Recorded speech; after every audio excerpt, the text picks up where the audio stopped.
What's going on, guys? Back here with another video today. In today's video we're going to be going over the install of the built transmission in the Lightning. If you don't know, we got a fully built transmission for our built motor Lightning, and we installed that over the weekend, and I'm going to go over basically all the tips and tricks that you'll need to know if you need to do this yourself, our experience, what we learned along the way, and all that good stuff. So basically it went pretty good. Wasn't too bad. Took us about a full day, but that's because we really didn't know what we were doing going into it, and we had to do a lot of runs to the store and all that stuff. So basically, I'm hoping this video will save you guys from having to do the same thing. You'll be a little more prepared than I was, because I'm going to share my experience with you guys and how everything went and what we needed to know and what I'd like to know from the beginning. So I'm going to share that with you guys today. But unfortunately, I have no video of the install itself because for some reason, whatever reason, my GoPro, the SD card decided to be corrupt and all the footage is lost. So I can't show you guys the actual install, but I am going to go over everything you'll need to know. So yeah, but real quick, before we jump into the video, I want you guys to take a real quick second, go down here and click that thumbs up button. Make sure you like the video. Also, drop a comment down below. It really helps with YouTube's algorithm and helps get the video out there for more people to see so the channel can grow. So make sure you guys take a second and do that. I know it's easy to forget. I'm pretty guilty myself. I'll watch a video and just kind of move on. But drop a like, guys. Help out the video and help out the channel. If you're new to the channel, also make sure you subscribe for more. We got plenty of Lightning and race truck content and plenty of other stuff to come as well. So make sure you like the video, guys, comment and subscribe. Let's jump into the video. So yeah, like I said, it wasn't really too bad, but there was a couple things that definitely threw us for a loop and were very time consuming. And that would be, here's the old transmission here, but those two very top bolts here, you can see them. There's one there and one there. Those are really hard to get to when it's up in the truck. When you're under there, you'll see what I'm talking about. Those are very hard to get to, and there's a trick to get into those. And then the starter's a little tricky to get to as well. But with the right combination of tools, it's not too bad. Basically, these are gonna be a lifesaver. You have to have these to do it. And I guess you don't have to. I'm sure someone will drop down in the comments and be like, oh no, you don't, I did it without those. But these are a lifesaver. These will save you tons of time. And what this is a swivel socket set. Basically, these are sockets with swivels built into them, and they're also shallow, so you can get in really tight places with these. You don't want to use a socket and a swivel because it's just too long. With these being built in, it is much more compact and you can get into way tighter places, and these are what really saved our butts. You'll need the 13mm. Basically, I bought a whole kit though because these are just really good to have. A little expensive, I think it was like 45 bucks, but well worth the cost for the headache it saves. But you'll need a 13mm swivel socket. This is 3/8 drive. We had a 1/4" drive swivel socket on hand, and it just did not have enough oomph to break the bolt loose, so you will need 3/8 drive. So go pick up one of these. Highly suggest just getting a whole kit though, because it really saves a lot of headache. These are really nice to have. You get in really tight places. But basically, to start off with the transmission removal, you obviously just want to disconnect everything you can. Disconnect your tranny lines, disconnect any sensors you can reach, and then you're going to disconnect your starter.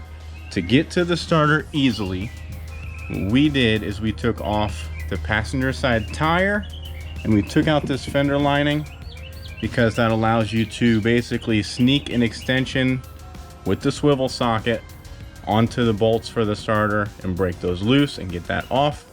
And then it also allows you can see the top bolt in the tranny that you can get to from here. You can't get to it from here, but you can see it from here. And also you can start it by hand from here if you got skinny enough arms, kind of sneak behind the engine block. And that's how I started it when we put the new tranny in. So you want to remove this tire, remove the fender liner. That gives you access to sneak an extension in and get to the bolt on the starter. And basically that's how we got to all the bolts in the starter, just sneaking it in through here with the swivel socket. You remove the starter. It's pretty simple, pretty self-explanatory stuff. We did have to, you have to remove the drive shaft. Also pretty simple. It's 4 bolts that hold it on, and then it should just slide right out. We had to remove the Competition Engineering drive shaft safety loop as well. And then what you'll want to do is, I highly recommend a tranny jack. There's no way I would do this without a transmission jack. So you want to put the tranny jack up on the tranny to support it. Remove the cross member and the transmission mount. And to get to those top bolts, basically what you want to do is just kind of let it sag a little bit. It'll pull the transmission down, and then you can sneak a 3-foot extension up over the top of it and get to those top bolts with the 13mm swivel socket. That's the tip to getting those bolts.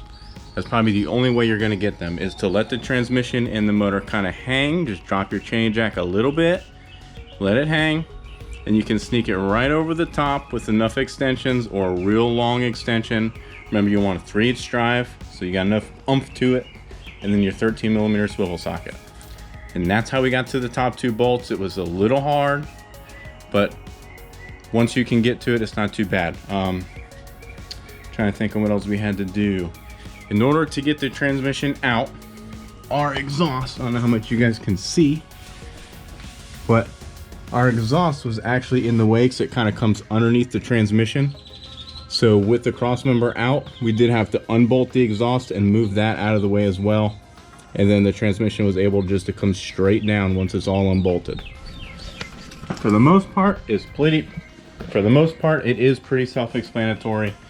I mean, there's bolts that go all the way around the transmission. Just get all that unbolted with the tranny jack, of course, on it. Also remember to support the engine as well. Make sure you have some type of support on the engine, because once you unbolt the tranny, nothing is supporting the engine anymore besides the engine mounts, and it will pivot backwards. So you want to just put something. We use the bolts that go around the oil pan. We put a support on either side of those just to kind of hold it up, kind of support the engine while the transmission was out. But it's pretty much all there is to it. Basically, the top bolts are the hardest. And like I said, you just want to let the transmission just tip back some. You can sneak your extension right over the top of it. It's going to take about 3 foot or more of extensions. You can sneak it right over the top with your 13mm swivel socket.